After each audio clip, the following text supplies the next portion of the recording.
Lo político y la política. Recopilación de los primeros recuerdos políticos. ¿Qué se les viene a la mente cuando ustedes escuchan poder? ¿Qué tan trascendente ha sido de generación en generación a medida que se les va dando definición a este tipo de conceptos y van cambiando? ¿Qué cambio generacional se ve representado en estos conceptos? Reflexiones. La conciencia de vivir en una sociedad donde las relaciones de poder existen en los espacios sociales, en generaciones anteriores es algo que surge muchas veces en contextos que retan la zona de confort en la que se crece durante los primeros años de vida. Tras una ardua recopilación, encontramos dos formas en las que la conciencia vive de las relaciones de poder. Primero, en una situación donde el reto representado por los actos de una persona son positivos o inspiradores.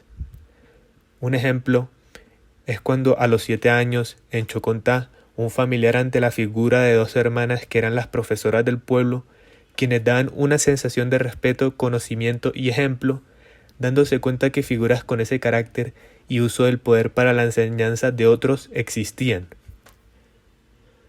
Generó en el familiar una conciencia e indicio de lo que quería y llegaría a ser en un futuro. Por otro lado, un ejemplo donde la conciencia de poder llegó ante una situación negativa u opresiva es cuando a una pequeña edad un familiar se vio enfrentado a usar ropa que no correspondía con quien se sentía. Ante esto, con la conciencia adquirida y una clara ambivalencia, se dio cuenta de que, por un lado, podían tener el poder de forzar a usar determinado estilo de ropa, como también podía usar el estilo de ropa que deseaba. Estos ejemplos demuestran que las dinámicas de poder han cambiado y seguramente seguirán cambiando, ya sea positiva o negativamente, ante momentos en los que el poder reta a la vida propia y genera la conciencia de estas redes en las que se viven. El humano cambia y gana la conciencia de su capacidad de escoger y adaptarse hasta cierto punto a una libertad, ya que estos sistemas de poder siempre regirán de manera directa o indirecta. De lo mencionado surgen ciertas dudas y dogmas, pero ¿ustedes qué conclusión les deja? ¿Esto ha sido a causa de lo aprendido?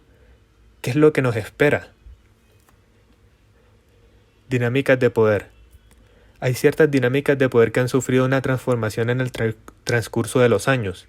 Todas las generaciones, desde los más niños hasta las personas de tercera edad, han percibido que una de las primeras experiencias con lo político es aquella relación con nuestros padres.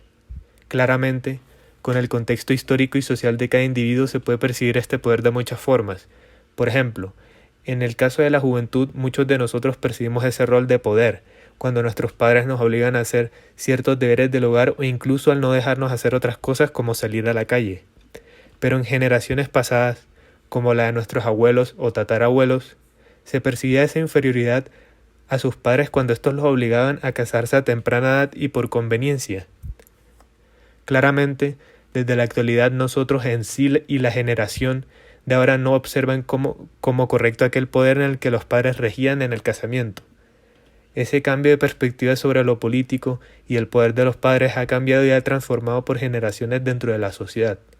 Esto ha sido gracias a las vivencias de nuestros antepasados, en donde podemos entender que a pesar de que la figura política del padre no ha cambiado, al igual que las relaciones de jefe-empleado o profesor-estudiante, sí ha habido una transformación generacional y seguirá habiendo una. ¿Creen ustedes que ha habido un claro cambio en las dinámicas de poder? ¿Qué conclusión sacan si evidencian un cambio generacional? ¿Cómo han cambiado las cosas? En efecto, se puede decir que la manera en la que se percibe el poder y la manera en la que actúa ha permutado a lo largo del tiempo.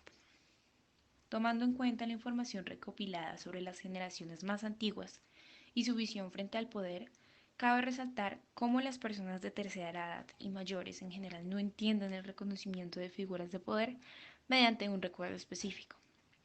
Su percepción se inclina más a momentos o épocas de sus vidas en las que comprenden el poder cuando se domina en algún determinado ámbito, ya sea en instituciones educativas o instituciones políticas. Por lo cual podemos concebir que sí hay cambios, ya que el poder no era como lo fue en algún momento. A medida del tiempo, el significado del poder ha variado y la utilidad de este mismo también. Ahora lo podemos entender como algo poderoso, que es rico en recursos monetarios y que puede hacer lo que quiera. Pero también lo podemos ver como todo lo contrario, porque todo depende de cómo se utilice la forma del poder. Este hace referencia a la capacidad de un individuo para influir en el comportamiento de una o varias personas. Un ejemplo lo podemos ver en nuestros padres, en los profesores, en el colegio, en el Estado o hasta en nosotros mismos. ¿Vamos bien? ¿Vamos mal? Podríamos decir que ninguna de las dos, ya que el poder es relativo. En buena parte, a través de él se ha logrado la democracia, es decir, específicamente en Colombia se ha tenido la voz para mostrar alguna inconformidad con el Estado, cuando se vulneran derechos, hablar cuando se incumplen promesas que el mismo Estado prometió. Pero también lo podemos visualizar en una parte mala, en donde las personas pueden abusar del poder para hacer maldades, como la corrupción, la superioridad, el mal comportamiento, los hurtos, los asesinatos y cometer cualquier tipo de delito. Pero es que vivimos en una pluralidad en donde prevalece aquella diversidad y se debe comprender que el poder es muy diferente para cada quien, pero tienen un mismo propósito que es lograr el bien. Aquí llegamos a las conclusiones, en donde después de hablar con personas mayores y con la misma edad, nos podemos dar cuenta que para muchos nuestro primer encuentro con lo político y las relaciones de poder empezaron desde la casa. Antes las figuras del poder se guiaban más hacia el padre, por lo cual podemos ver que estas asignaciones de roles también entran dentro de esta dinámica. Ahora, a partir de cada movimiento social y del paso del tiempo, la mujer y la parte maternal se ha incluido también. Podemos ver que las personas mayores y en especial los abuelos consideraban que ahora a los jóvenes les tocó más fácil, porque antes las relaciones de poder en las casas eran casi absolutas. A lo que me refiero es que antes los niños no tenían voz para expresar si algo les parecía injusto o malo. Y no porque no tuvieran la conciencia para hacerlo, sino porque el contexto y las dinámicas de ese momento eran totalmente diferentes. Se debía hacer lo que la autoridad decía sin pensarlo. Ahora, en la actualidad, los niños tienen más voz en la casa, pueden expresar sus opiniones si consideran que los demás están siendo injustos con ellos. Por lo cual, en definitiva, lo político está en todos los lados, desde la familia hasta los entes del gobierno, desde una conversación con nuestros padres hasta un debate en el Congreso. Las dinámicas del poder se caracterizan por ser relativas. Estas poseen relaciones asimétricas de carácter geográfico y cultural. El poder se ve diferente desde cada perspectiva, cada etnia, cada lugar, porque vivimos a partir de una diversidad.